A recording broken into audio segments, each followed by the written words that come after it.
and we're going to get this class rolling now, y'all. And so today we're going to be going into estimation. Today we're going to be going into cost development. I want to teach you all how to be able to produce your own costs, produce your own estimates, be able to understand the cost of other individuals that are putting out bids for your project, and be able to put yourself in a position of strength. So when we're talking about estimation, some people will call it estimation, some people will call it cost development. At the end of the day, there's steps to putting together that cost. And the first step to putting together costs for an estimate or cost development for a construction project is going to be what we call a takeoff, quantity takeoffs for short. And so quantity takeoffs are going to be quantifying and taking off materials. You can even quantify and take off labor. Now, what quantity takeoffs are really just a fancy word of saying, it's really just a fancy way of saying counting things. So we're going to be counting and taking off materials from floor plans. You know, an architect gives you a blueprint. That blueprint has 45 lights on it. It has 150 linear feet of walls in it. It has 800 square feet of floor in it. Whatever those quantities are, we're going to be identifying them, measuring them, and then pulling them off of these plans so that we can then insert them into our tools that's going to help us to make sense of them, that's going to help us to bring clarity to them, and ultimately create prices of them. And so that's typically going to be taking off dimensions, taking off materials off of these blueprints and plans, and we're going to be placing them into spreadsheets. And from those spreadsheets, we're going to be adding in the price of materials, the price of labor, price of markups, price of overhead, etc. We're going to add all of those things together inside of our spreadsheets, inside of our softwares or whatever tools we're using. And at the end of it all, it's going to spit out a price for us. And it's going to tell us that that 3-family or 3-bedroom, 1,200 square foot house has $80,000 in materials, $60,000 in labor. And if we mark it up and put our markup on it, we're coming up with making profit. Now, before we start jumping into all of that, it's important for me to break down the basics to y'all. So when we're talking about construction costs and we're talking about putting together cost development and creating price on projects, there's always 4 core pieces to price. And you got to make sure that you're conscious of it. It seems pretty straightforward, but more often than not, it's so many people that miss some of these pieces. And they wonder why they're not making money, or they wonder why their projects just keep running over and you know, they're factoring for certain costs and the costs just go through the roof by the time they're done. It's because a lot of times they're missing one of the 4 parts of construction costs. And so the first part of construction costs is going to be the labor. Labor is going to be the cost of your manpower that's tied to the service. When we're talking about tied to the service, labor is not going to be for the admin or your secretary working in the office. Or if you're not working in the field, it's not even going to be for the cost of you being an executive and running the operation.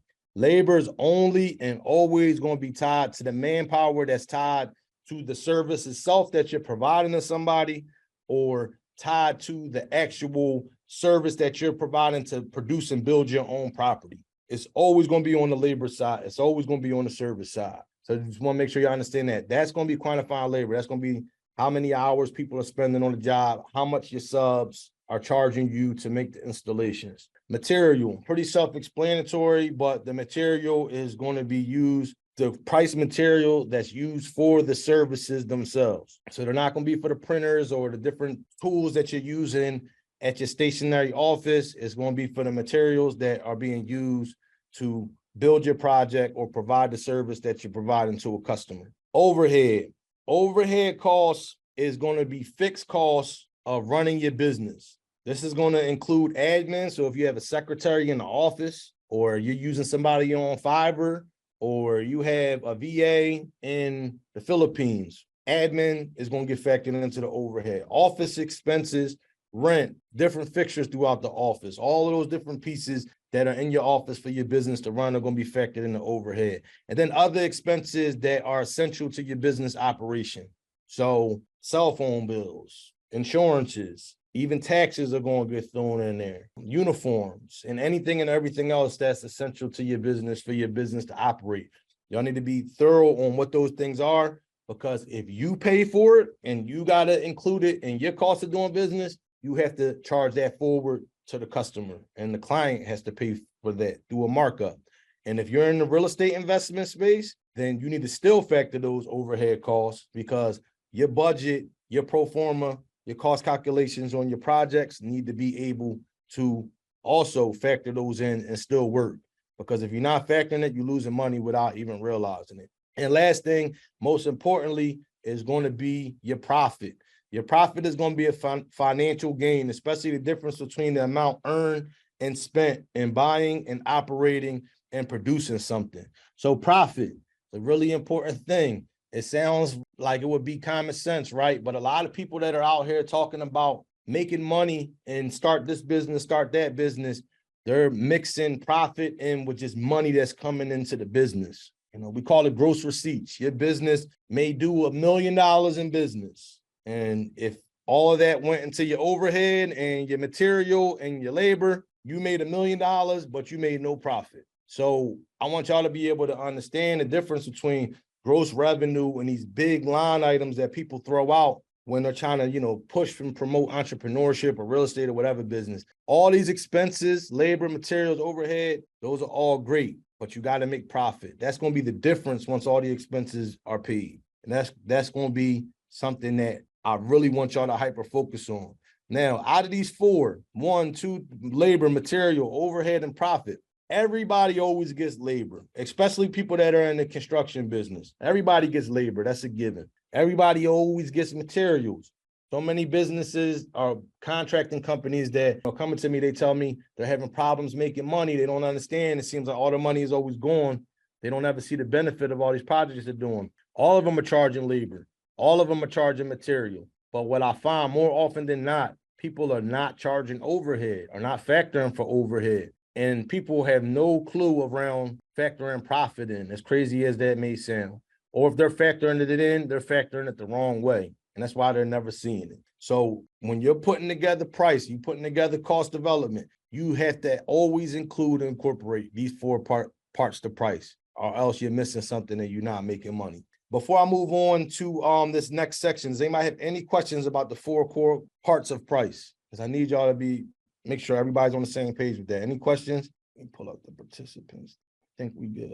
Labor, materials, overhead, profit. All right, so we're going to jump back into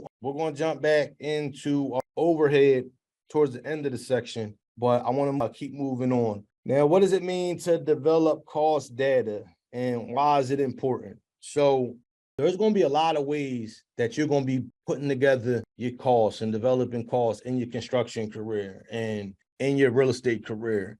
The formal way, the most formal way, is going to be doing a takeoff. And that's going to be you actually physically working with blueprints, pulling off materials, pulling off quantities, putting prices to all of those things. And you're going to start to produce it real tedious like. Eventually, you'll start doing it so much and you'll have softwares and systems to help you streamline it. But it's going to be a real tedious process in the beginning, right? But you got to go through it. Now, another way that you're going to start to develop costs and develop your estimation tools is going to be just a little bit more just simplistic. So you're going to be working amongst different people within the business, within the space, other contractors, you know, friends and family. Maybe you're getting into the kitchen and bath space and you decide that, you know, you need to develop your costs and get a better understanding of what people are charging. So you ask your mom what she just spent on her kitchen, or you ask your friend what they just paid for their bathroom remodel. They tell you 10 grand, you getting ready to start doing bathroom remodels in a similar market. So you start using 10 grand as a baseline. You're going to talk to other real estate investors. You're going to be inquisitive. You're going to be asking them a lot of questions around, well, you just did this 1,300 square foot house. How much did you charge? How much did they charge you? How much did you pay? And labor and materials. You're going to start to gather all this data just from communications across the board. You're also going to start to develop data from your own projects. You're going to do your first project. Lord willing, it goes smooth, you know, but you still going to have bumps and bruises on it. 1,200 square foot renovation. You're going to start to lock in how much things cost you. all this information, all this data, be it from friends, colleagues, mentors, your own projects, I want y'all to store every single last piece of it, because every single last piece of it is relevant. You're going to start to build a repository of prices and costs and materials and labor. One job to the next job to the next job. One conversation to the next conversation to the next conversation. Even if you never do a takeoff ever again in your life, or even if you never even start utilizing that system for estimation, you could do a more simple approach by just compiling spreadsheets and compiling data from project to project that you can reuse from project to project. But I want y'all to take it even a step further.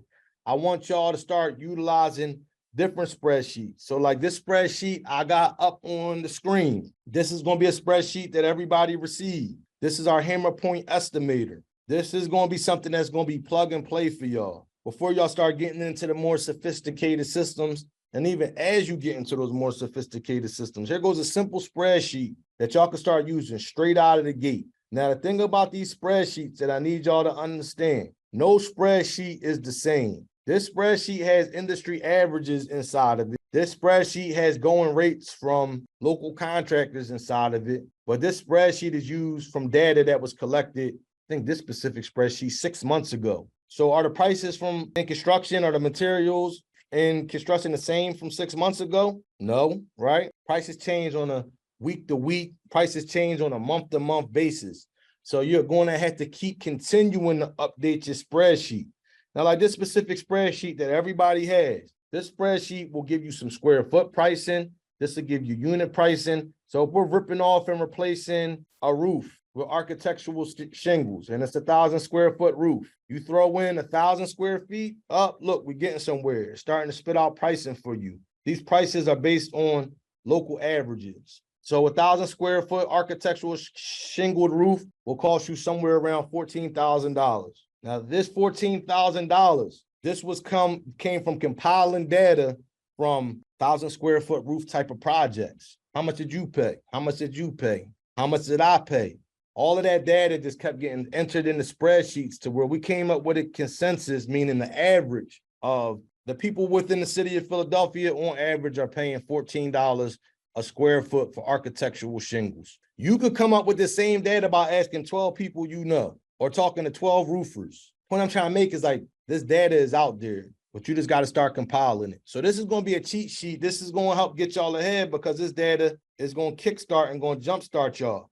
But the thing I want y'all to understand, though, is my data or the average might not be the same as you. So that's why these sheets can all be changed. That's why these sheets can be, these costs can all be altered. So maybe, Darnell, you're doing projects and you have an in-house roofer. You running a type A and you got somebody on your crew that does roofing. And you find from your project, you do one project, you do two projects, you do three projects, you start to say, damn, I'm getting these architectural shingles done for like $8 a square foot because I have a roofer that works directly for me. Well, guess what you do to your spreadsheet? You change it. You're going to adjust it accordingly. Or if you find like, damn, I don't have the relationships that these average people have, my roofer is hitting me over the head, or these prices that I've been getting back, or these prices that my roofers quoted me on are starting to change because the market's going up, the cost of materials are going up with inflation. So guess what you're going to do to your spreadsheet? From a month-to-month basis, you're going to pop it up. You're going to add it up to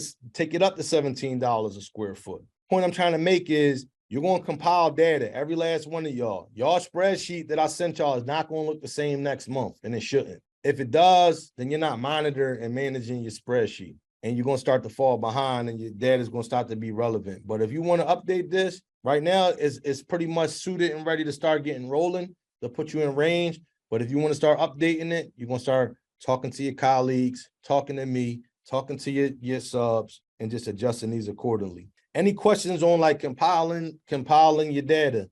This spreadsheet right here might be one type of spreadsheet you use. There's also going to be alternative spreadsheets because not only is it going to change from season to season or, sub to sub, and you want to find your averages that work for your company, it's also going to change from house to house. So, we start scrolling down here into ceramic tile, and this is a labor only price. So on this labor only price, we got $8 a square foot, which is a Philadelphia market average, plus or minus, a couple bucks. But say you're doing large 12 by 24 huge tiles because you're doing lipstick on a pig, cosmetic type projects. And the larger the tile, the less tile they got to set, the less perfect it got to be because you're in a lower market, or maybe you're in the high end market, and the more perfect it got to be, and the more extravagant the installation is going to be, instead of just a square or a stacked brick type of installation, you're doing herringbone and all types of crazy bonds. Long story short,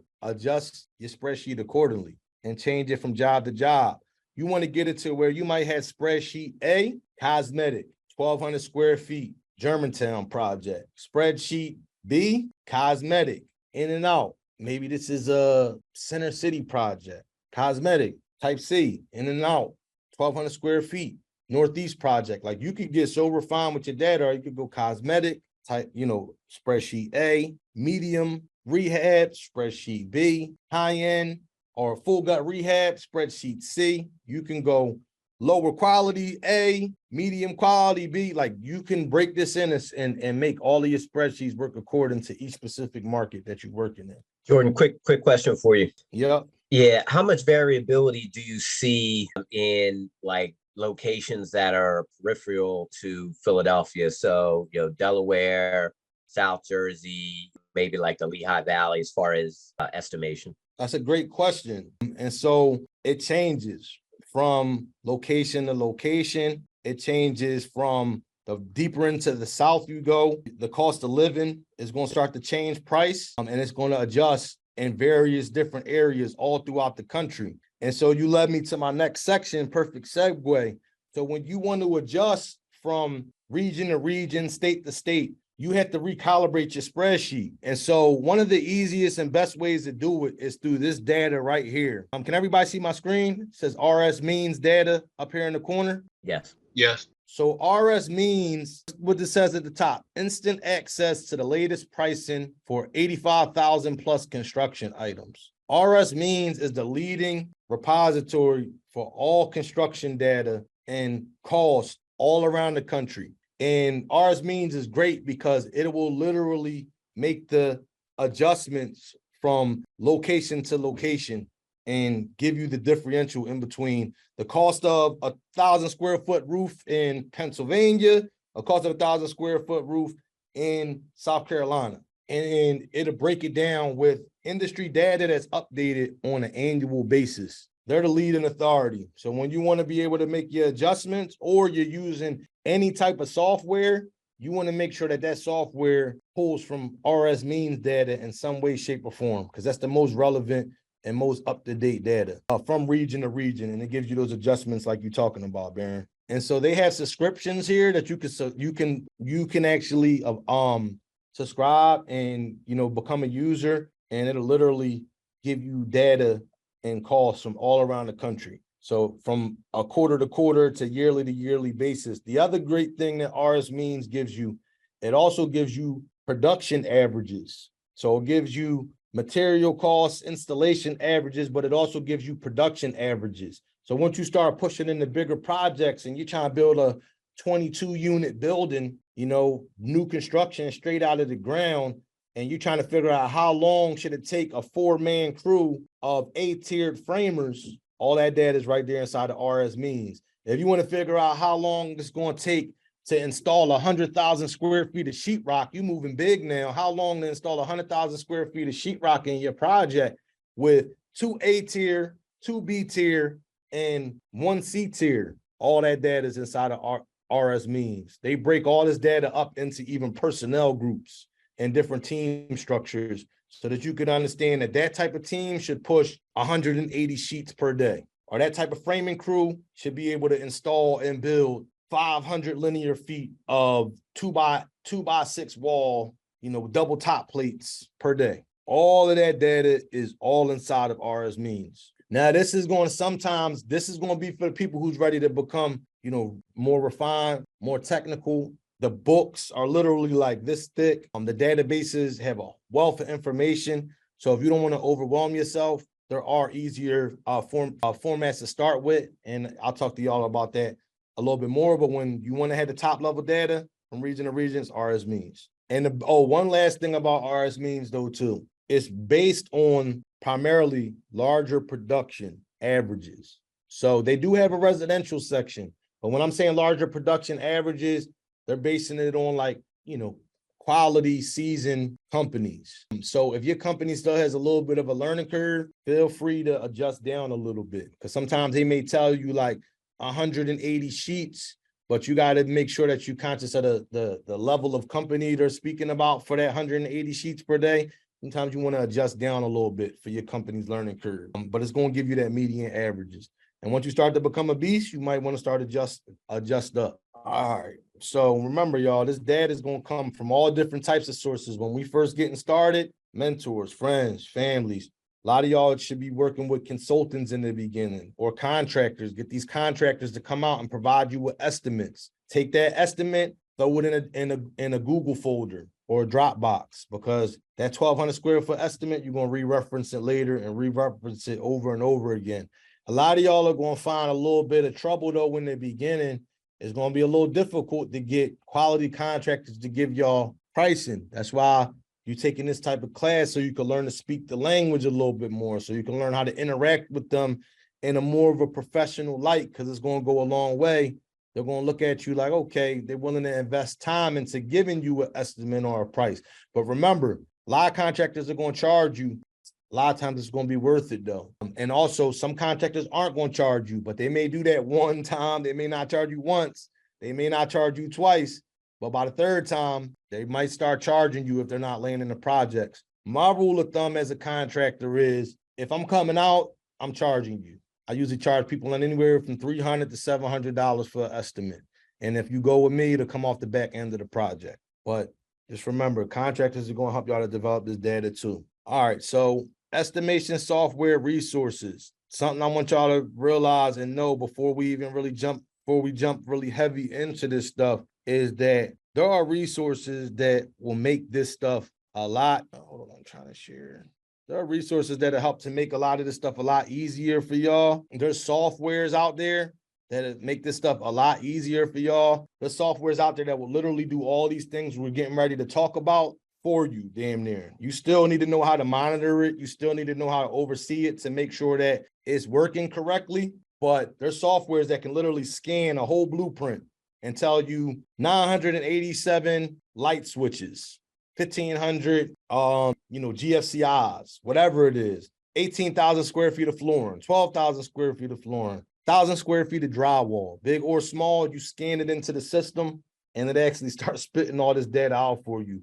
Some of the even good ones will even start to tell you labor costs based on RS means data and start spitting that stuff out to you. The thing to remember though is that stuff is really expensive. The more jobs that you feed into the program, the more it costs. Larger firms on average spend anywhere from like $1,200 to like $6,000 a month on those type of softwares. There are things though that start at lower levels as well, and these are some of them. So like number one is PlanSwift. I like PlanSwift. PlanSwift is an affordable program, but again, remember, the more you do with it, the more you want to do with it, the more they're going to charge you, and the prices start to go up, up, and up. Bluebeam is good for project management, also cost estimation. This is a great software. Procore is another software that can provide you with a lot of takeoffs and spit a lot of information back out to you and reduce your work. Stack right here has a free version, which is pretty good. You actually can do a sizable amount of things with the free version. And then ProEstimate is another good one. So just to pull up a quick interface real fast. So like Stack runs a free cloud-based estimation software. And there's a free form of it that's like entry level. This is what the website would look like. They got the onboarding, the tutorials, the demos. You could try it for free, take it for a spin. Just remember though, when you start digging a little bit deeper into it, they're gonna start charging you. The more features you add, the more they're gonna charge you. The more jobs you start adding in, the more they're gonna charge you. Any questions on the softwares as I'm making this transition? Website for means. And so yeah, James, you cited a good one. Remember, y'all gonna get this data from a lot of different places. James referenced a website called HomeWise or homewise.com. He actually put it inside of the chat. HomeWise has a lot of resources and information around local averages and what people are paying for things. On the production side, from small to larger jobs. They'll give you square foot pricing and all of that. There's another one, put in the chat real fast. sfsgate.com. That's another one that'll give you local averages. You can pull up stuff from Angie's.com. You can pull up, honestly, I encourage all of y'all too to just Google. When in doubt, like Google everything. Google has a lot of information for you as well. But you just always have to remember, you got to make those adjustments to your local market. And like HomeWise is good for giving information local market. SFS Gate is good for giving you information local market. But you're going to get the best information off of the streets, you know, from different colleagues, from different mentors. Put it in the WhatsApp group too. Ask me. Bounce stuff off of me too. Bounce stuff off of each other. Other individuals in here provide services. Ask them for their area expertise. Add all those things together, put them in a spreadsheet, and you're starting to cook with gas. All right. So remember, in the beginning, that data collection is going to be a big part of it. Spend the time doing it, because all that data that you save is going to pay off tenfold. Eventually, you'll get to the point to where you can walk into a project, see a similar type, lipstick, medium, full gut, similar square footage, same type of area. So you know it's the same type of things behind the wall. Until you get to a point where you'll have so much data and you have had looked at it so many times and made those adjustments so many times, that's when you'll start being able to spit out square foot numbers or project numbers, you know, within a couple seconds or a couple minutes of being inside of a project. And while we're talking about square foot numbers, before I jump to this next section, everybody always asks me, Jordan, what's the square foot number for this? What's the square foot number for that? I need y'all to remember, square foot numbers work really, really well for new construction projects, because new construction, everything is brand new. So the going rate, the going average for a foundation is going to be this roughly the same, because everybody's in the same conditions. Same thing with framing. If you're building up from that bond beam coming off of the foundation and nothing's there, you basically know what you're getting yourself into. It's going to be the same price. New construction is a lot easier to project and be able to put together square foot numbers. Renovation, restoration work is a whole nother ball game. And to be honest with you, in some instances, square foot numbers for renovations are worthless. If you don't have a deeper conversation around square foot numbers for renovation, the conversation can be completely worthless. And what I mean by an example, so me and Baron are talking. He says, hey, Jordan, I got a 1,200 square foot house. How much single family that I'm renovating? How much is it going to be to renovate per square foot? I would say back to him, that's not enough information. I need more information. So it's 1,200 square feet. What's the condition of the property? Cosmetic, medium, full gut. Where's the property located? Because if it was built in the early 1900s, it's going to be completely different than it was built in, you know, the mid 1900s, 1970 or forward. You know, what level of finish? Who's your target market? If we doing a wham bam in and out, all white everything, luxury vinyl, white paint, white subway tile, keeping it simple, rolling, it's going to be a different price than if he tells me, no, this is going to be luxury high end, or I'm trying to rent it out for $2,800 a month. So you have to calibrate yourself when you start talking square foot pricing, level of renovation, age of the building, quality of the renovation, sale price that you try to sell on the back end. If you're not having all of those conversations, honestly, the square foot prices start to become worthless. But once you start adding all that information in, then you start to get to a point where you can start projecting square foot pricing. Once you start doing one project, two projects, three projects, then y'all are going to get to a point to where y'all can start projecting square foot pricing.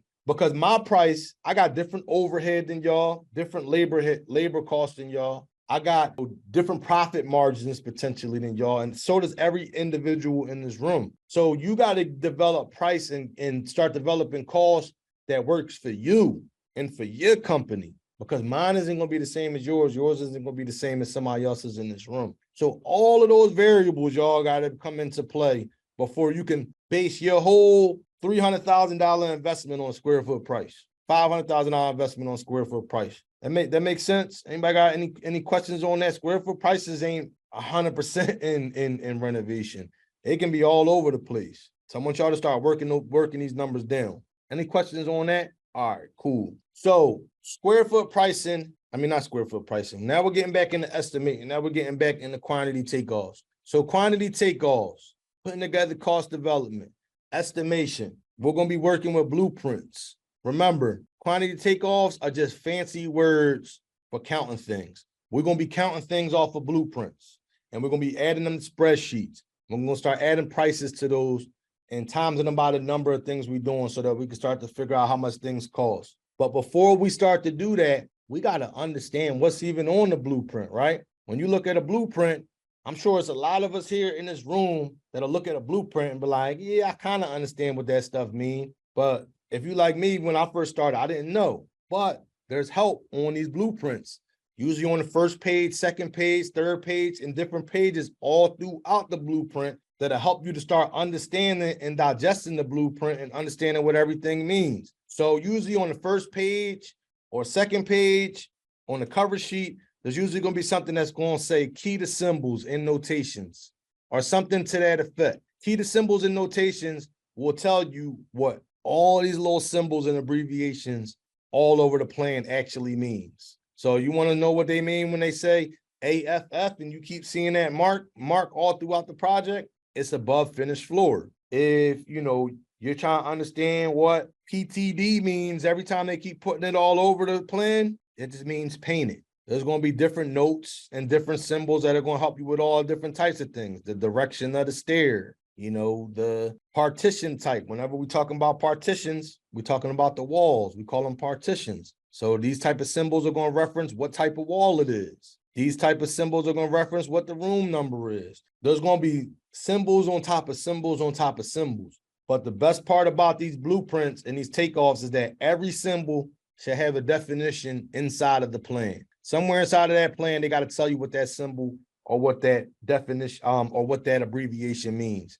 If they don't feel no type of way.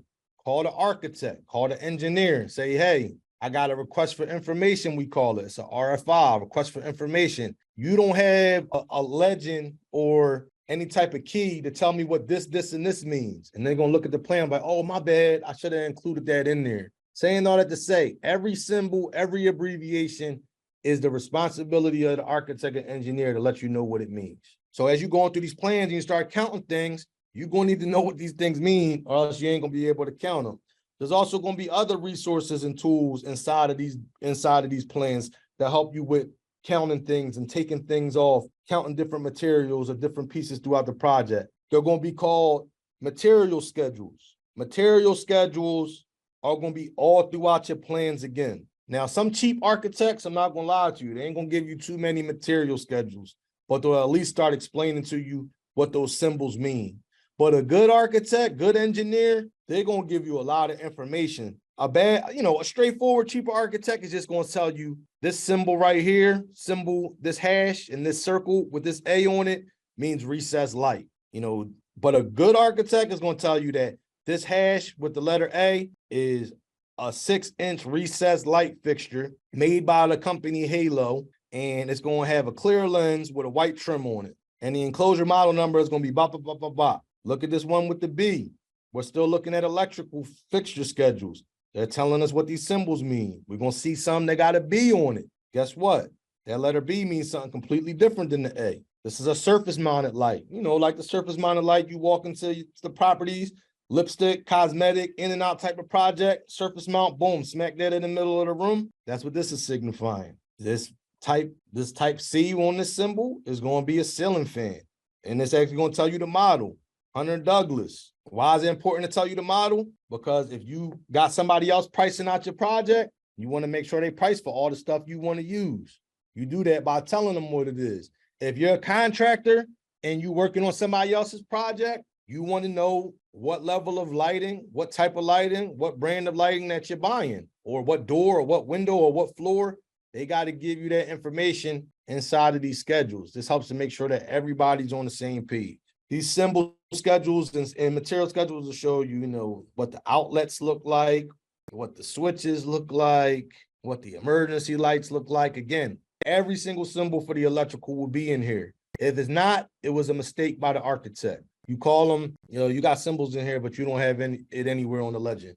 Door, floor, window, it doesn't matter. You're doing windows, you're gonna be looking at a window schedule. Type A windows, I don't know why this came through distorted. What a type window is going to be for window openings that are 4 feet 3 inches and 4 3 and 15 16 inches wide, and the height 4'5". So you're going to go through and count all of these type A windows, because that's how much money you're going to spend for materials on this type of window. Type B, different type of window, different type of size. Type C, different type of window, different type of size. Every material, you're going to go through and count all of it. And you're going to use these symbols, and you're going to use these abbreviations and these material schedules, all that's inside of these plans, to count it and put it inside of your spreadsheet. I got 8 type A windows. Boom, put it in your spreadsheet. I got 5 type B windows. Boom, put it in your spreadsheet. Now you're getting somewhere. And eventually you're going to get to a point to where you're going to start counting it, and then you're going to start adding prices to it. Any questions on like these abbreviation or these schedules or these symbols? I need you to understand it's always going to be there. And this is what you're going to use as your learning curve to come up with these costs in the beginning. So the symbols are standard, right, across the industry. So if you're talking electrical lights, it should always look like that, right? Like A. So that's a good question. They're not, there's no standard, but they do tend to be the same. But every single plan is going to be consistent across the plan. Like some architects will just show a recessed light as a circle, no hash mark in the middle, but it's still a recessed light. You know that because that key or that legend will be inside of that specific plan that'll tell you what that exact symbol means. And if it's not there, they got to send it to you. Got it. But that's a good question. It changes, but they usually are very, very, very similar. Sometimes architects will use like a slightly different one. The other thing that I want y'all to take from this schedule, though, is this is how you lock people in. This is how you avoid it. When I got a contractor building a project for me, I'm locking them into as much information as possible. I'm developing, a 5-unit building right now. I got a contractor on it. I'm locking them into all this information. Every electrical installation is going to be per plans and specifications, meaning the plans themselves and the specifications, meaning we're telling him this type of light, that type of light, this type of switch, this type of window, that type of window. I lock them into the plans and I lock them into the schedules. Because this way there ain't no, I didn't realize, I didn't know. No, your contract says per plans, per specifications. That covers me. Because the moment they come back and say, I didn't include that, I say, yes, you did. Your contract was per plans and specs. You had the plans, you had the schedules, you knew the materials, no questions asked. I don't want to hear about it. They come to you, you getting ready to close in for the sheetrock. All your windows come. You order all these exact windows right here. You order them from the store. Plus you order special order windows. These are Andersen architectural type windows. You spent $850 a piece on them. The nice black ones with the grids in them. They show up. The contractor comes back to you. We got a problem. What's the problem? The windows don't fit. I got to charge you an extra $8,000. I got to do this. I got to do that to make the windows fit. No, you don't. Your contract was for framing, right? Yes. Your contract said per plans and specifications, right? Yes. You already had all the window sizes and the window types all inside of your plan. I'm not paying you anything. Fix the window openings. These schedules will save you on that side too. Doors, flooring, it's endless. Like if they install the doors too low for the 3/4 inch floor, and then they come back to you, the floor doesn't fit underneath the doors. We got to do, you seen your contract is per plans. All that information is there. You're going to lock them in so that they can't jam you up. And this is what's going to help people fly straight and prevent people from getting over on you. You're going to lock them into the plans. You're going to lock them into the information. How often do you have issues with contractors and not abiding by the plans and specs? Man, almost every job. If you let them, they always going to push back on you and try to tell you they didn't include something. Remember, in the beginning of a project, everybody feels good. Everybody feels good. They getting the deposit, you getting the work rolling. You do all these type of processes and incorporate all of these type of protections into your schedules, into your plans, into your contracts. to protect you when nobody feels good anymore and people are having bad weeks. Or your contractor just went on a vacation he couldn't afford with his family, and he comes back and tries to hit you with the, I didn't realize that, that was being paid for. You reference them back to the contract and the plan. So a lot, to answer your question, a lot. Jordan, how often do you find that your plans are wrong, your prints and the architects are wrong? Good question. Good question. A lot. Me too. This depends on the level of architect that you're using. I always plan on the architect being wrong. Me too, at this point. Yep. In some way, shape, or form, even the good ones. But you got protections for that as well. So inside of the plans, they're always going to put the symbol VIF. VIF, as y'all can see here, means Verify. Yep. verify and fill. So that takes the responsibility off the architect and puts it on you, or better yet, if you're gonna put it on me, I'm gonna put it on my contractor. So that once I tell the contractor per plans and specs, verify and fill, they have that liability and they have the responsibility to verify everything and fill. They can't blame you if it's wrong. But a lot of architects are wrong. You have to be conscious of that and catch it on the front end. And you also have to incorporate these VIF requirements and put them on your contractor so that they're eating that architect being wrong, or they're doing that due diligence ahead of time. But at the end of the day, it's not my problem, or it's not your problem. You know what I mean? The better. I got another question real quick. Have you, as you started to scale your business, right?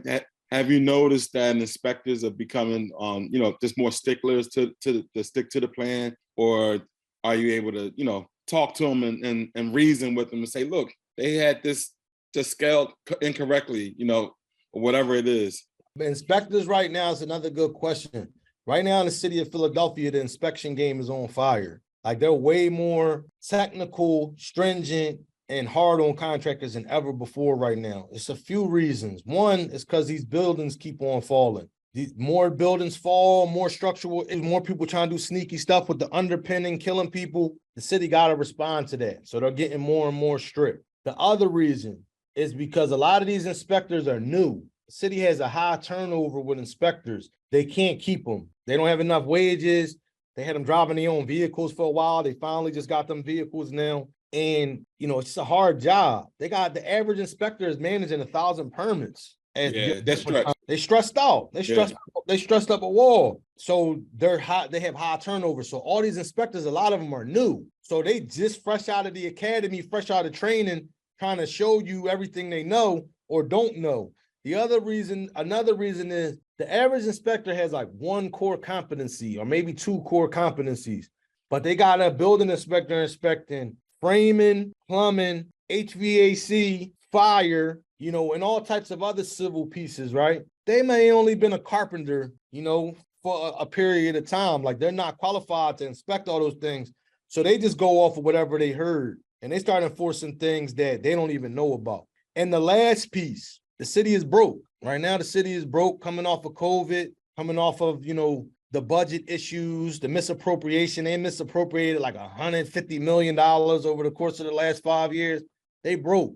So now more than ever before, make sure y'all watch the mail. They finding people for trash on the sidewalk like never before, debris on the front of your property like never before, windows, being broken, all types of things, so. Yeah, I've been noticing that as well, Jordan. There's violations on almost every house that I look at now. And I mean, as simple as like an address not being noted on the front. And I'm seeing it everywhere. Everywhere, bro. And they're starting to pop up with it galore right now. And they're doing it to monetize it. They're bringing money in. But another reason they're doing it is because it's like a form of eminent domain, but unofficial. Like when they're violating Black owned, brown owned, senior owned, even white owned, people that, don't have a lot of resource, whatever culture you are, they're lining you up to take your property. It's a land grab. Yep. It's a land grab. They're hitting you with violation after violation. And then next thing you know, they're leaning your property, taking you to court to try to seize your property because you got $25,000 in violations on your property. Yeah, it's a shame. It's a shame. It's a shame. All right, a couple questions in the chat. When you hire contractors, do you have them buy materials because you have included the material info in the specs? Me personally, I try to have contractors buy the materials as much as possible. If I have some sort of connect or resource, and me historically, I did a lot of things in-house, I'll buy materials, but it's because you have to know what you're doing. You have to know what you're getting yourself into, and you have to know the difference. If I buy the materials, I'm responsible if the materials are wrong. If the contractor buys the materials, they're responsible if it's wrong. If you buy the materials, who's delivering it? Who's handling it once it gets to the front door? Who's storing it? What happens if it gets stolen? You know, you just got to make sure you understand all of those dynamics. If they install it wrong or it breaks after they install it because it's a bad product, who's warrantying it? So once you can answer all of those questions, it'll help you to understand who should buy what. But the rule of thumb for me, especially nowadays, as I'm scaling and moving on to like other sides of the industry, I try to always make them buy the stuff and just utilize my account because I can extend that to them, or even not. Like sometimes that cost savings ain't worth it in the grand scheme of things. You're going to waste a lot of your time running around, coordinating deliveries, handling warranty situations, arguing with contractors, organizing the stuff, losing stuff. Sometimes it ain't worth it. So me personally nowadays, I try to make them buy everything. Other than like key things that I get super, super cheap. But other than that, I make them buy it. For some people, they like to buy it themselves. They hire somebody, they got a big box truck, they have them run materials all day. I think it slows you down, and I think it keeps creates a warranty nightmare, personally nowadays. But when you put it on them and make them buy it, it removes that liability, and you can lock them into plans and specs a lot easier. But even if you buy it yourself, remember, they got the information on what it is. So they ain't got no excuse on why they didn't leave enough space to install that thing that you bought. Look out for the white tinted van. What? I don't know what you mean. I don't know what you mean, James. You talking about the inspector, maybe? All right, y'all. So this section is not meant to be finished today. At the top of the sheet, it should have said 6 and 7. So we rolling along, but don't stress out because I need y'all to get this. And when we go into the field and we do the live walkthroughs, we're actually going to take this information and we're going to apply it live and in the field so that you can actually work this through, because this is going to be one of the most important pieces to y'all success. Another thing when we're talking about blueprints, so we got the symbols, you know, we understand the scheduling, but now we need to start understanding and digging in a little bit deeper. So we need to start understanding the measurements. I sent the video to y'all. It's a little last minute, so I apologize. I sent it yesterday. It was a 6-minute video. Did y'all get a chance to watch it? It's like a quick breakdown on scale. I see a couple people hands. I looks at y'all faces. A lot of y'all know. I see a couple thumbs up. I'm actually gonna play the video just so we can make sure that everybody's on the same page. It's a 6-minute video. The guy's voice is a little funny, but it's good information. But what we're getting ready to get to the gist of, you can pull all these materials, all this information off of these plans, but you have to be able to understand how to measure it, because they're going to give you a lot of dimensions. They're going to tell you, like, if you look at this plan right here, they're telling you that from this wall to this wall is 10 feet, 10 foot, 6.5 inches. Why? You got this leader line pointing to this wall. Follow that out. Boom. You got this dimension line coming all the way up. This leader line pointing to the edge of this wall. So they say from this line all the way through to this line is 10 foot, 6.5 inches. So from this wall to this wall, that's 10 foot, 6.5 inches. So if we need to figure out how much the studs on this wall cost, they gave us the information. I'm gonna give y'all formulas in a second on how to do it, but they gave us the information of measurement, so we know how long. But you're gonna find yourself in situations where there's gonna be sections like, look at this section. They're not gonna give you the measurements. They're gonna miss a lot of measurements, and there's gonna be areas that don't have dimension lines with the architect telling you the dimensions on it. All over the plan, there's gonna be things that are gonna be missing measurements.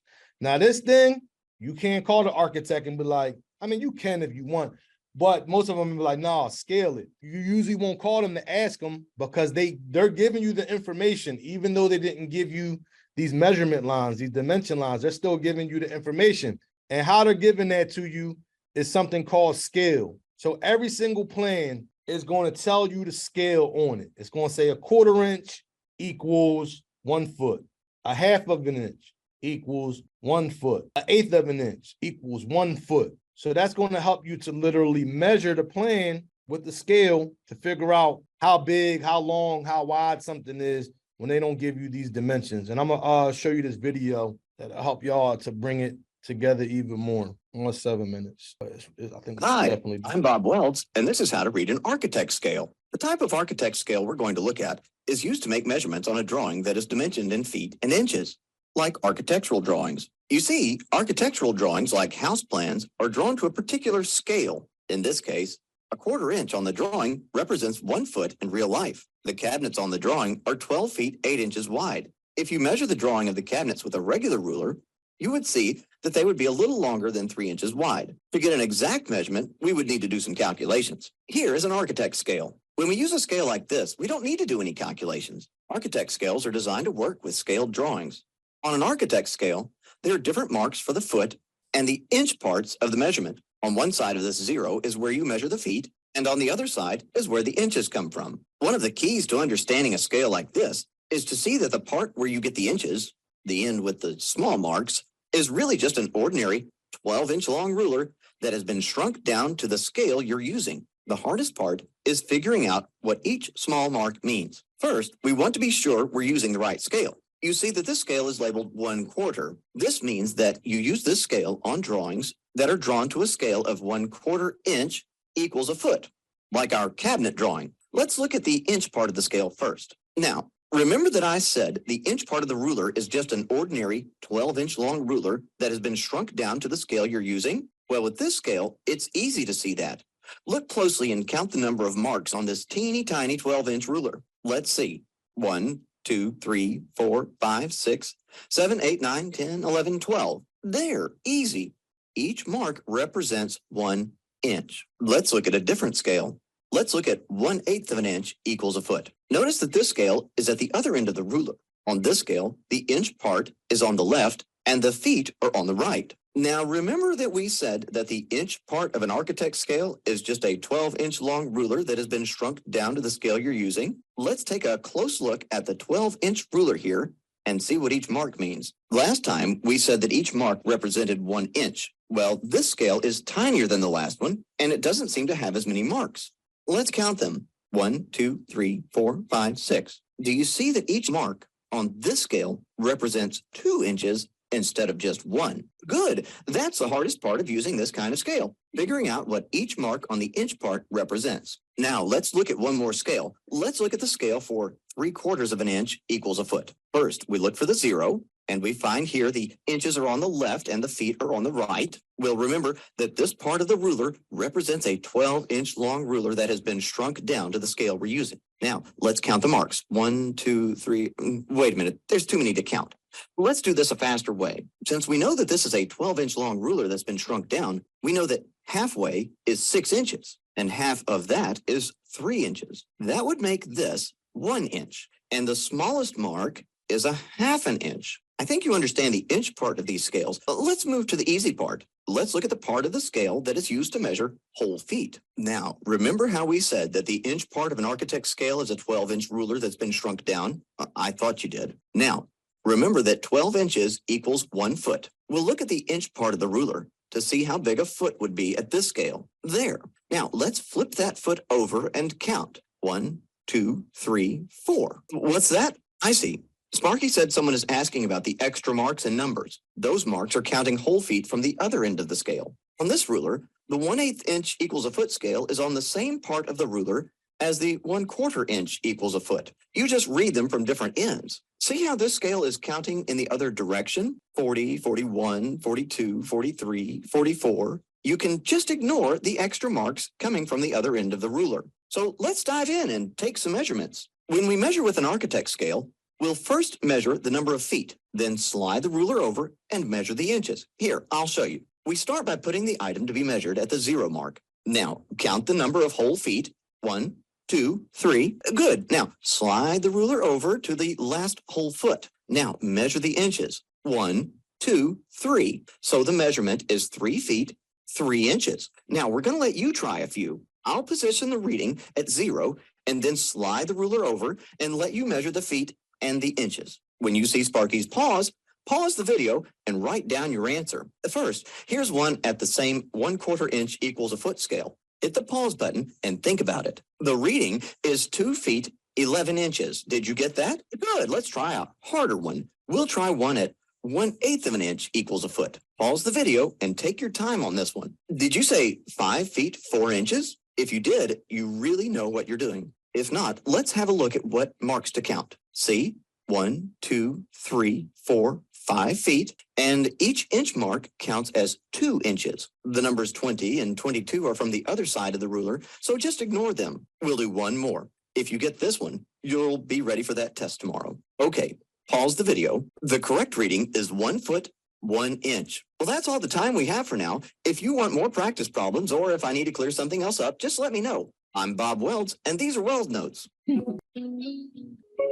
All right, so wanted to show y'all that just to help y'all get the gist of it. The architectural scales, though, themselves, I don't expect anybody to take that all in from this video, but I hope they gave you a concept of how these scales work. These scales are going to be super important to your takeoffs on your projects, and this is going to be super important for your contractors to have out in the field.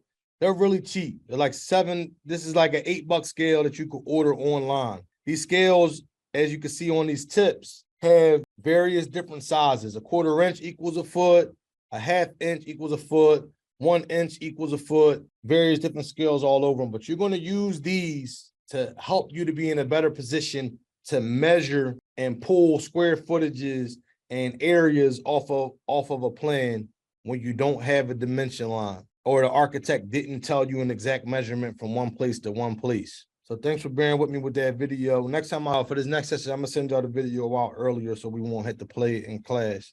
Does anybody have any questions though on the scale or what the concept of a scale is? And so with this scale, if we had a scale line up on this plan and we removed the 10 foot, 6.5 inch dimension line, we would actually be able to line it up and place it along this wall to be able to get the same 10 foot, 6.5 inch measurement from right here to right here. So with or without this line, with that scale, we would be able to pull that dimension and we would be able to pull that measurement. Now, here's one last important piece about scaling that I need everybody in here to remember. Every single plan is going to tell you the scale on it. At the bottom of the plan, there'll be different sections that'll tell you this is the scale that the architect is using at the bottom of every page. But here's a very important piece. You have to print out the document in the same size and format that the architect sent it to you in. So what I mean by that is, if an architect sends you a plan and the plan says 1/4 inch equals a foot, that's great. But you also have to know what size he sent it to you in.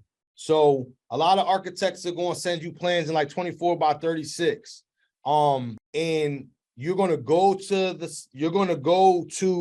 FedEx or Staples, or you have a large scale printer yourself, and you're going to print it out in that same exact size. It has to be printed in the same exact size for the scale to work. So if you printed it out on your home printer and put a 1/4 inch scale to it, it's not going to work. You got to print it out in the same exact large size that the architect sent it to you.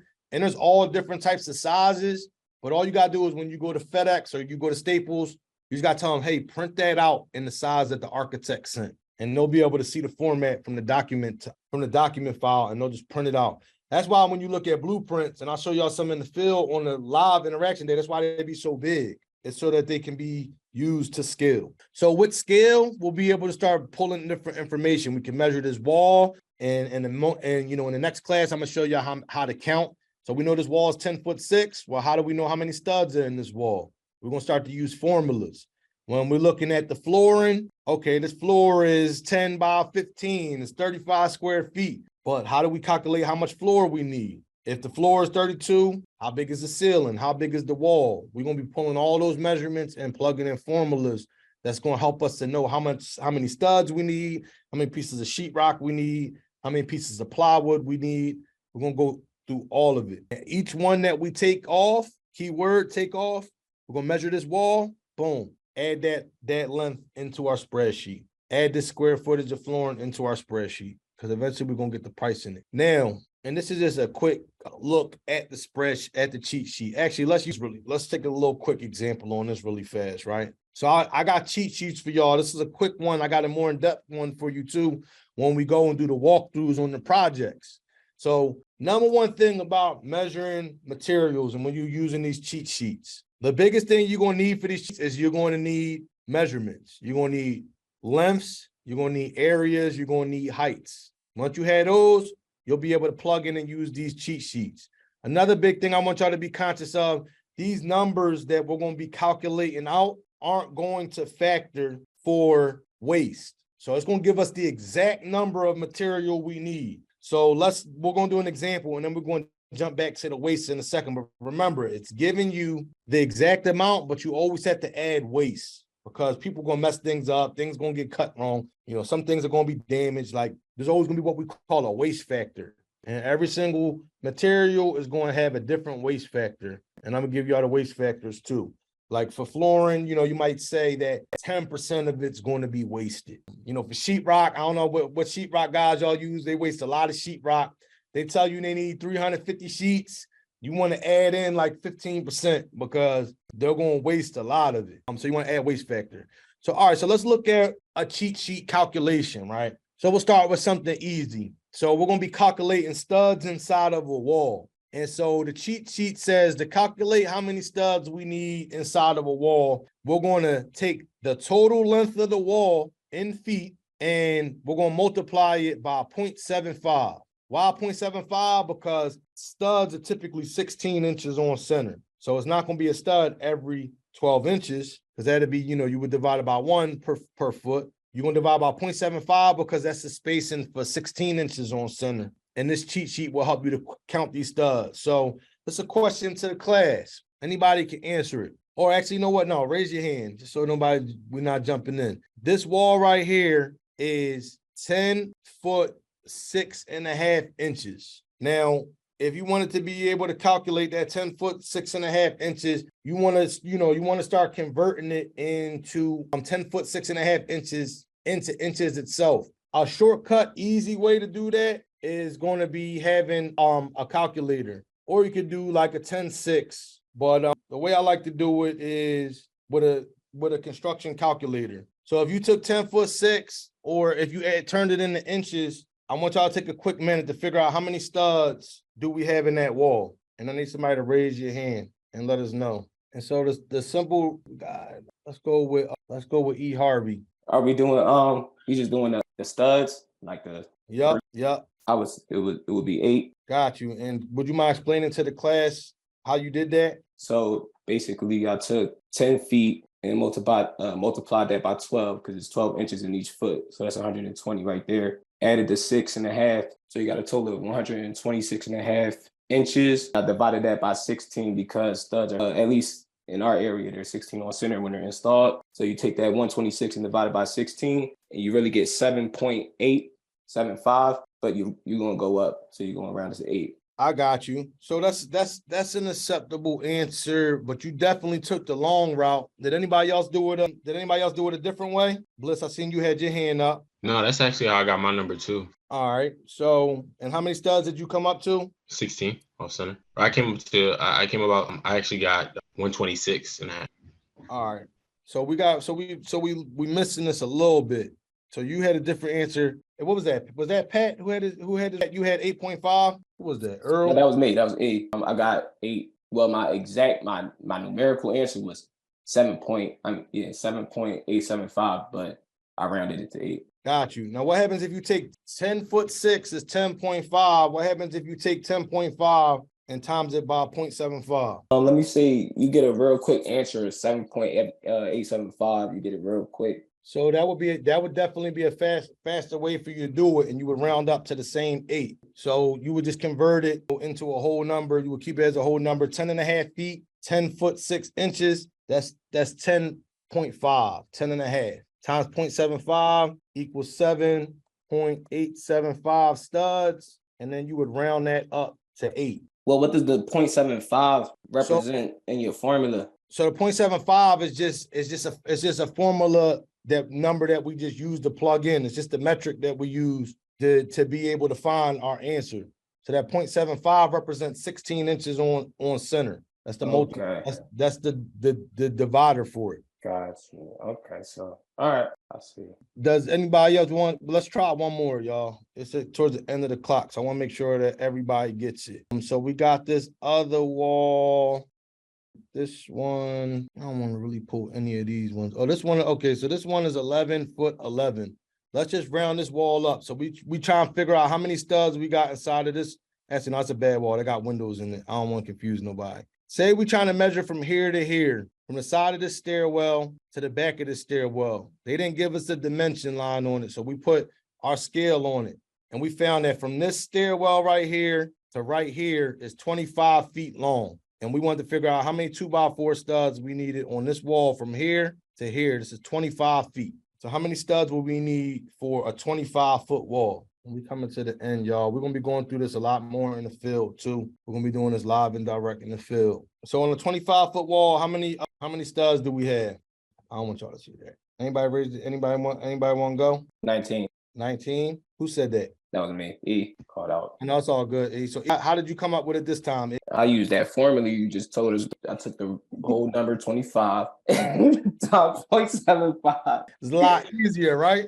Yeah, it's way easier. You know what I'm saying? But no, I got a question though. What's that? All right, so you said that's for the 16 on center. Let's say we somewhere where we framing 24 on center. What formula we using? I had to find a multiplier for that. It's just a Google away. To be honest, I never framed 24 inches on center, but I could pull up. I mean, you could pull it up and figure out the multiplier on Google or other framing or construction type calculators. Let's see. Actually, can you see my screen? Yes. Can y'all see my framing calculator screen? Yes. All right, cool. Last thing, for today, these cheat sheets, these formulas, I'm gonna give y'all physical cheat sheets. That 0.75, that was one of the many cheat sheet formulas we're gonna use. But honestly, all this information is out there. And there's also services and resources like this Omni Calculator website. So that first wall that we had, that's 10 foot 6. This got us up to 9 studs at 8.875 rounding up. The second wall that is 25 feet has us at 19.75 studs and rounding up to 20. If we wanted to change the spacing on it, there you go right there. This calculator gonna do all of it for you. A good construction calculator or a good construction calculator program and software, you don't even need a cheat sheet anymore. It got all the formulas already plugged in there for you. I'm trying to show y'all the manual way to do it because you're not always going to have this stuff by your side. And it's good to understand, not just the how, but the why. That 0.75 multiplier helps you to understand how even these construction calculators are working in the event that you don't have it. But there's construction calculators for you to be able to calculate anything and everything. Last thing, just want to just give y'all a quick little glance at the cheat sheet. Oops, wrong one. There's stuff in here that we're going to be using for all types of stuff. We're going to be using it for, studs. We're going to be using it for sheetrock, plywood pieces, flooring materials. There's calculations and formulas for all of it. So my ultimate goal is to teach y'all how to count this stuff because we're going to start throwing in the spreadsheets. And next week, what we're going to do, we're going to start plugging in these spreadsheets. I got another spreadsheet for y'all that's going to calculate labor, materials, overhead, and profit, or that's going to allow you to calculate it a whole lot easier. So next week, we're going to be digging even more into this stuff. And I got some plans that we're going to be working with. And I'm going to have y'all start putting together your own basic estimates. So then we could actually take that information and reapply it out in the field. So with that, y'all, 7:32. I'm sorry I ran a couple minutes over. I encourage all of y'all to buy a scale. Buy a scale, $7, $12, depending on where you go, somewhere in there. Buy it and start taking blueprints and start using that scale to run measurements so that you don't even need these lines because you don't want to have these lines as a crutch because out in the field, there's going to be a lot of lines missing. So with that, I'm going to transition to question time. Everybody, you're going to get sent this playback so that you could rewatch this and so that you could start building on your estimating game. Questions in the chat. All right, Zena, I see you got your hand up. Question. Hey, Jordan. Hey, everybody. This was a great class. This was something I always struggle with because, like you said, there's no standards and things vary so much with rehabs and things of that nature. So I just wanted to know if you can walk us through your workflow as a net new general contractor. Someone is trusting you with their first rehab. It's just a single family, 1,700 square feet, and they want to do just a simple fix and flip. So all white, everything, vinyl plank floors, can you just walk us through what your methodology is from the time you meet with that customer and they say, yes, I want to work with you, and then what happens after that?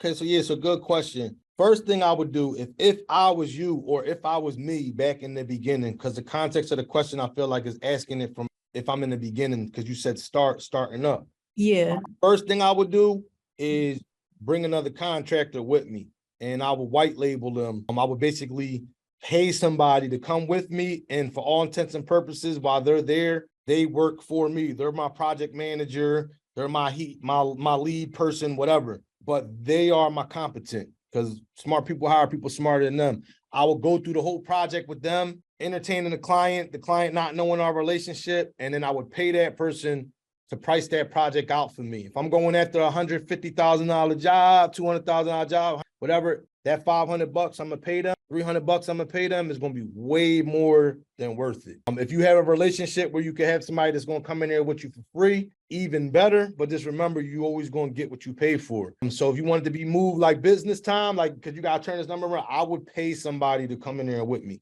And then once they create that cost for me, I would take it, put it in the spreadsheet, and I would re-reference that for every single project like that moving forward. Now, if I was going to try to figure it out on my own, or even starting to get to more how I would do it, like personally, I would start from one, is there a plan? If they don't have a plan, because a lot of people don't have a plan, then, it's residential. It's just going to be the design build, we call it. If it's design build, means that you're responsible kind of as a contractor to interpret the design and build it, or even make suggestions to the design and build it. Either which way, I need to know the information for what I'm building, or I need to be able to come up with the information from what I'm building. And that's going to start my process of just going through and figuring out the cost. I'm going to start from the basement and I'm going to work my way up. And you want the floor done? How big is the floor? Okay, this flooring area in the basement, you want a whole new slab? Well, how big is the slab? Boom. Slab is 380 square feet. I'm gonna write it down, put it in my spreadsheet. You want the walls parts? How big are these walls? These walls stretch out the whole basement. The basement is 40 feet long. They go 8 feet high. How many square feet? 40 times 8. I'm bad with hip math. 40 times 8, that's 320 square feet of concrete that I'm putting on the wall. I would just go through step by step and start putting all that data together to start plugging it in to try to come up with the cost. Now, if it's you and you don't know, that's a real tough position to be in the beginning. You have to start developing this repository that I'm talking to you about, these spreadsheets that I'm talking to you about. Like that hammer point estimator that I gave you, you could go to that and start plugging in, but you got to still go in there and count everything. Once you count everything, you can plug it into a hammer point estimator or a spreadsheet. And you can actually start counting it, but you start from top to bottom and work your way all the way through. It's a lot of layers to your question. So like just with that first piece that I gave you, like does that make sense? Does that make sense to you? Yeah, that makes perfect sense. I'm of the adage to hire people smarter than me to do the things that I don't know how to do. So that makes perfect sense to me. I guess I didn't think about it in that way, but it makes total sense. With all the information that you gave us tonight, I was just like, wow, this is so much more than I thought that, went into, doing a project. So to me, it's like two sides of the same hand. So you have some residential that might not have plans. They probably don't want to pull permits. They just want you to do a closed door kind of thing. And then you have some that's like, okay, I got my architectural plans because I want to add a room or add a bathroom or whatever.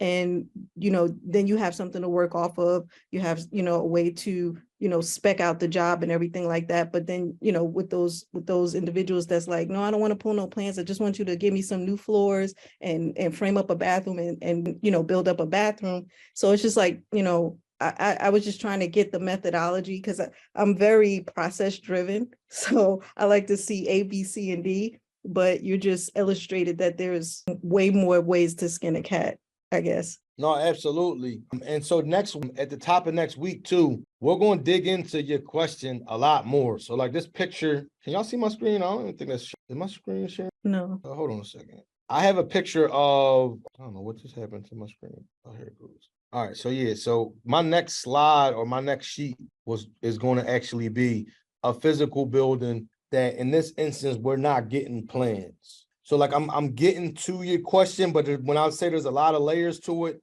like we got a whole section on that next week. If you even look at your class overview, we got quantity takeoffs with blueprints, which we went through, and then we got quantity takeoffs without blueprints. And so I'm going to talk to you about how you would approach this from top to bottom, like more in depth. But it's going to take me probably about 15 minutes or so to run through. So I hope that's like I started to answer your question, but we're going to dig into that question even more next week. Yeah, absolutely. You did. And I saw somebody put in the chat, do you risk the contractor that you brought in to white label your services going back and undercutting you? Like, is that something to be concerned about, or like how do you? I mean, you got to do your due diligence on anybody. You don't just hire anybody. You just don't go to mentorship for anybody. You don't just, you don't ask somebody to just come in white label your situation either. If somebody does that, I mean, they don't have any business sense, because they basically just killed the relationship. And honestly, that's a homeowner will probably look at them different. So more often than not, as long as you vet them out, I wouldn't worry about that. But if they did do that, that would be crazy. But you got to screen those people out on the front end and know who you're dealing with. Right. Okay. Thank you. Yep, no problem. And a couple more questions in the chat. If I'm jumping the gun, can you add in the cost of having a project management into the budget of your construction budget? Yeah, absolutely. You would do that in your general conditions. So inside of your general conditions of your construction budget, you would add in your project management, and you can incorporate that into your budget under general conditions. And in the beginning, I'm encourage y'all to do that. As you're learning, remember my story back when I first started my electrical company. I was fresh out of school, like 9 months of electrical training. I hired an electrician better than me. When I was trying to learn how to manage projects, I hired project managers that was better than me, and just learn from them as I grew. The project manager would probably consider the overhead costs unless that is also performing the actual job. So that's a good point, Garen. So the thing that would separate your project manager from being on the office side and your overhead costs, or in the field on the tie to the actual service, would be if that project manager is actually physically working that site on like a recurring basis. You could add that in as a line item on your contract under general conditions. People do that all the time. But if it's like a project manager that's kind of just overseeing it, more administrative from the office, you would just factor that in usually into your overhead markup, that when you put your additional money on the contract for overhead. But when we go through the markups, and we're actually going to go through overhead, you can see that expense breakdown, and you can plug it in honestly at either. Any other questions, y'all? The big thing, and also too, just to elaborate the last little bit, the big thing on where you would place it sometimes will be the perception of your client. Sometimes certain clients, they're gonna like, what you mean charging me for project management costs? So just put it in the markup, because some people push back on everything. Other clients are just going to expect it. So I would just put it in the general conditions, because they're expecting you to put it in there, and it will be in the actual physical estimate itself inside of the labor. Patrick. Oh yeah, kind of didn't mean to raise my hand, but I was thinking something. But all right, but no, I have a few questions though. So anybody, it's kind of like not a question, it's more like a statement. Like, it's like, all right, I have a property under contract right now, and I wanted to know if anybody in here was looking to purchase multifamilies in West Philadelphia. Also, I got another property under contract. It's like in Eastwick, kind of like close to the airport. That one's kind of like already spoken for, but I had a question for you. Like, all right, so right now there's a violation on the property, right? So my buyer, he's kind of like telling me like, yo, the seller got to clear this violation up. So it was a structural wall that was the exterior wall that was outside of the property, but it's no longer there. So I'm calling out and everything like that, trying to get it rectified on behalf of my seller. And I'm supposed to be talking to the guy tomorrow. His name's like, I had it written down. When you say there's a wall and it's no longer there was a violation of the wall and it's no longer there, you mean the wall is no longer there, or you mean wall was? It was like a cement wall. Like it was like a cinder block. Yeah, cinder block wall that was like holding up like earth, kind of like, like a front yard kind of. Yeah. Got you. So if it hasn't been cleared yet, so if that they never cleared the violation. Yeah, so the violation is what we call a make safe violation. Yeah. And the make safe violation has to be cleared from the city. that won't stop you from selling though. I don't know why they're saying it's stopping you from selling. I mean, maybe they're just trying to get that taken out. That's My not. buyer, I think that's like a the- personal it's- contingency, right, Yeah, Pat? it's personal. It's personal. Like my buyer wants to like rectify it before he buys it. Like, yo, can you get this handled on the seller side? And just so it's no violation on the property. So I'm calling- It doesn't sound, you can't get that removed until you fix the issue. So just because the wall's not there anymore, that doesn't fix the issue. You got to actually move the hazardous condition. So you probably have to rebuild another wall there. You got to get an engineer plan that whatever you rebuild there, whatever repair gets done, it has to be done to the engineer's specification, meaning what he says needs to be done to make it safe. Once y'all build or do whatever the engineer said, first you got to submit for a plan, submit for the permit, get the engineer to draw it up, submit for the permit. Once you get the permit, you'll get it in 5 business days because they move fast on make safes.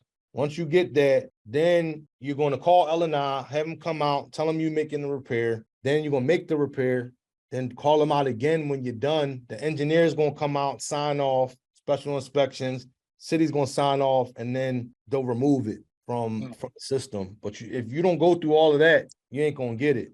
So basically, you saying like if the wall is no longer there, like it's like nobody knows who removed the wall. So it's like if it's not there, if there's no structure there to be unsafe, why can't they just remove the violation? Because it's safe now. It's no wall to not be safe. That's what I'm saying. Like, is this an outside wall or is this a wall? It's an outside wall. Like it's basically like it was like a center block wall. It's kind of like leaning over. So they put the violation on. It was like 4 properties that they put the violation on. Like 4 properties. They gave them all the same violation. So basically, they were like going to like the hearings and stuff like that. But now, like that the seller is selling it. Like there's no wall there. Like the wall is not even there anymore. It's like a few center blocks, but they're like maybe like a foot, like maybe like 2 center blocks left. Yeah, somebody remove the wall. You would have to give me the address because removing removing a wall doesn't make something safe unless somebody got to sign off and make it safe, or you got to get an L&I. Like if it's just a small little wall outside of the property that's like in the exterior, the inspector could technically give you compliance if it was just something small, but somebody got to sign off on that it was done safe.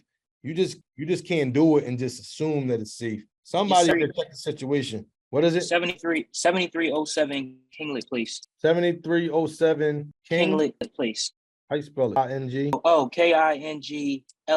E-T. It should probably come up like that. So right now, like I said, I got it under contract, everything like that. But this is kind of like stopping in case, unless somebody in this class doesn't care about the violation, they want the property from me. It's an RM1. It's a nice property. It's a nice neighborhood, everything like that. But that's the joint they banged her with. And those 4 in the properties on the other side, they all got the same violation. And if you go on Google Maps, you see it. You'll see the wall I'm talking about. Like if y'all want to do it like that, like since we just looking at it, sharing the screen. You could shoot me those addresses. Yeah, text me real quick. I'm about to put my phone number in the chat. I got you. Yeah, they got you. So I don't know if you see on the screen, I got the violations open, but it's saying the exterior structure is unsafe. Exterior walls are not anchored to supporting or supporting elements, are not plumbed free of holes, cracks, are not capable of supporting all nominal and resistant loads. So, and then there's another one. This property has been declared unsafe by the Department of License and Inspections. You got to provide the safeguards, blah, blah, blah, blah. I mean, it seems like you got something more serious going on than you think. They say exterior, but then they're also citing the interior stuff too. So and that's what I was kind of like looking at, because I'm like, all right, if it's interior, then that might be something else. But the 4 neighboring properties all have the same violation. So they just put that on there. I feel like they just put it on there. Like you can see, well, if you go over, it's that property right there with the grass. Like right here. See, the wall is gone. It was a wall there. It was like a center block wall. You see them posts right there, like over there? It was a center block wall, but the wall's not there anymore. So I'm like, you can clearly see the wall's not even there anymore. Why is the violation still on the property? Or like, so I'm calling the guy, his name is like Inspector Trainer. I don't know if you know him or nothing. Like I know you said you know people down there, everything like that. Inspector Trainer, I'm supposed to be calling him tomorrow and seeing like how we can rectify the situation before I sell it to my buyer. Or before I would call them, but honestly, I would call the engineer because L&I is not going to sign off on anything. An engineer absorbs the liability. Like they're not just going to remove and make safe without somebody taking that liability. Now, if it's just the exterior, maybe you could get them. But they're citing interior stuff too, saying that the structure itself is unsafe. Yeah. So I would get in touch with the L&I guy, see what he say. But more than anything, he's probably going to tell you that he wants an engineer to come out and give you a letter saying that everything is, compliant and structurally sound. And then you could probably get that joint cleared. To be assigned engineer's letter. Yeah, might pay an engineer like $800 or something, Yeah. if he's reasonable to come sign off. But talk to the inspector first though, because you want to make sure he's not going to make you get a make safe permit and do something you're not realizing, so you don't want to waste money. So talk to him first, then get an engineer. Okay. But yeah, All send me all of those multis that you got too. I'm interested in all of them Jones. All right, got you. I'm gonna send you a multi right now. I appreciate it. Anybody else got any questions, y'all? Probably need a few star bolts. Yeah, that John probably do. Oh, all right. I see a question from Rolando. A while back says you posted a 7-unit and I saw you use electrical baseboards. Was your reason for that being it was a lower target market? Exactly. That target market and the cost of construction, the approach on it wound up being justifiable to use electrical baseboards. And so we got expansions inside of the wall. We set up for a plan for expansion. So we did some line set terminations for ductless mini splits. And we got fish strings so we can pull all of that stuff later once the market changes. But in that specific market, you can't really get more than not a lot of rent. So just the justification for going there didn't make sense. So ceiling fans, dedicated lines for air conditioning units that are like special air conditioning units that are fixed in the windows, and then the baseboard heat. But that's because of the rent rule. But the property still appraised for $1.1 million. So it all played into all of that as well. There was a ceiling, no problem. I think that's all the questions in the chat. Just remember, there's gonna be a journey on building this data, y'all. There's no just round square foot number. I'm gonna give y'all some rules of thumb. We're gonna talk about rules of thumb. We're gonna talk about some, as we're walking through average costs for different type of projects. But I need y'all to understand all of this first so that you can know how to move it up or down depending upon your situation. But with that, I'm gonna sign off. And definitely appreciate y'all locking in tonight, and I'll be seeing everybody next week. Y'all have a good one. Thanks, JP. Bye. JP. I'm gonna DM you those. Yo, I need them. Send them to me ASAP. We all need them. We're gonna have more to come. We're gonna have more to come though, because I'm always gonna get stuff locked. West Philly's my lane. All right. All right. Yeah, y'all. text me. My number's in the John, so text me so I can lock you in and send you. What happened to the WhatsApp link? Where is that? Text you. If WhatsApp's still in there, you gotta use it. That's what yeah. conversation. WhatsApp good for all this. Everybody jump into WhatsApp. Like, All right, no doubt. All right, Just y'all. text me so I Peace, know and I'll send it over.